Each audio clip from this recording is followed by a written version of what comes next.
संतश्रेष्ठ ज्ञानेश्वर महाराजांचा पालखी सोहळा जो आहे तो अवघ्या काही दिवसांवर येऊन ठेपला आहे। 29 तारखेला आळंदीतून ज्ञानेश्वर महाराजांच्या पालखीचं जे आहे ते प्रस्थान होणार आहे। त्यामुळे वारकऱ्यांनी आळंदी नगरी जी आहे, अलंकापुरी जी आहे ती गजबजल्याचं पाहायला मिळतं आणि या अलंकापुरीमध्ये संतश्रेष्ठ ज्ञानेश्वर महाराजांची ज्या ठिकाणी समाधी आहे, संजीवन समाधी आहे, त्या ठिकाणी परिसरामध्ये अजान वृक्ष नावाचा जो आहे तो एक वृक्ष असल्याचं आपल्याला पाहायला मिळतं आहे। या वृक्षाचं जे आहे ते आध्यात्मिक स्थान जे आहे ते फार मोठं असल्याचं पाहायला मिळतं आहे आणि या अजान वृक्षाला जे आहे ते आध्यात्मिक महत्त्व देखील असल्याचं आपल्याला पाहायला मिळतं। या मंदिराच्या परिसरामध्येच हा संपूर्ण अजान वृक्ष जो आहे तो असल्याचं पाहायला मिळतं।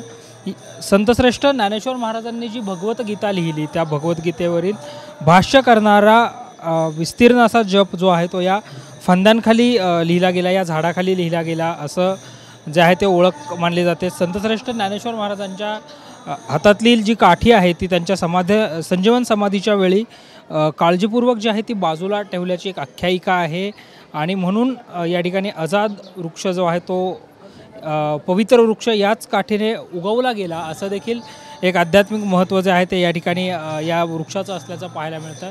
लाखो भाविकांचं आश्रयस्थान म्हणून देखील या अजान वृक्षाची ओळख आहे। संतश्रेष्ठ कैवल्यमूर्ती ज्ञानेश्वर महाराजांच्या समाधीस्थळी संजीवन समाधी मंदिर जे आहे त्या मंदिरस्थळी ह्या जो अजाद वृक्ष आहे तो हजारो लाखो वारकऱ्यांचं आश्रयस्थान म्हणून आत्ता आपल्याला पाहायला मिळतं। कॅमेरा पर्सन शिवाजी साळुंकेंसह संकेत देशपांडे, टॉप न्यूज मराठी, पुणे।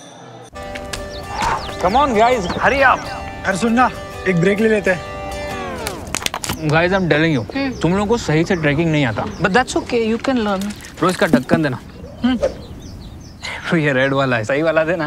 अबे ढक्कन, पहले तो सही पानी पीना।